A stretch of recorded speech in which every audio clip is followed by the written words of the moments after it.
The next day Brenda made her way into work, all the while her mind was transfixed on the memory of her delicious bath exploits. That was really nice, she thought. I was getting clean and dirty at the same time. She smiled, impressed by the astuteness of her own wit, and surmised that due to this excellent turn of phrase in reference to her bath wank the previous night, it was going to be a pretty good day. She arrived early and noted as she entered the office that Clive was not seated at his desk like he usually was. Brenda had become accustomed to seeing him sitting on his chair handsomely, with his feet propped up on the desk, taking no prisoners. But not today. She wondered where he might be as she headed into the kitchen to make morning coffee. Perhaps he's late because he was grooming his beautiful face to a much higher standard than its stunning default, she mused, pushing open the door to the kitchen area. "Hello, Brenda, you're early," came a deep, sensuous voice from near where the toaster was. Brenda, startled from her vacuous thoughts, replied by dropping her handbag onto the floor like a twat, spilling its contents into a fanning river of embarrassment across the lino.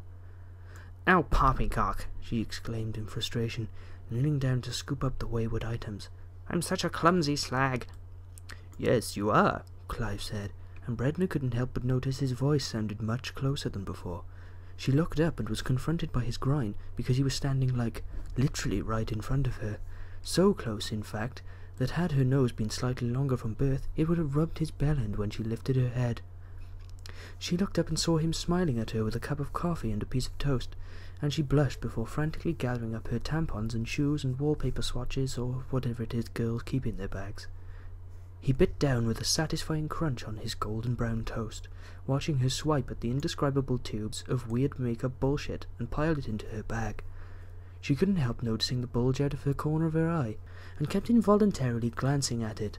"I like you, Brenda," Clive said, launching a fine dust of toast crumbs into the air in front of him. Brenda's heart skipped a beat, but not in a bad way like a heart murmur, more in a metaphorical sense because it excited her a little bit. "I like you too," she said, gazing at his crotch like this was some sort of perverse staring contest against a pair of trousers. "In that case, would you like to put my whittle diddler in your mouth while you're down there?" he offered valiantly. "But what about the rest of the staff here?" she quizzed. "It is 1/2 of an hour before they will turn up, so unless you are really rubbish and it takes me forever to splooge, we will be fine." "But I've never nibbled a piddler before," she said, pulling out her smartphone. "I'll have a look on Yahoo Answers. Won't be a second." "Don't worry about Yoo-hoo or whatever you just said. I will show you what to do," Clive said sexily, unzipping his fly. "Now reach in and grab it, you despicable slutbox." She slipped her trembling hand into his trousers and felt the progenitor of the exterior bulge. It was like a warm leathery slug, except someone had cleaned all the slime off and put a wiry black wig on its back. She pulled the aforementioned winkle-wonkle out through the opening of his fly. It was throbbing and getting incrementally larger in volume every time she pulled it. Then she sucked him off and he cummed on her head unexpectedly.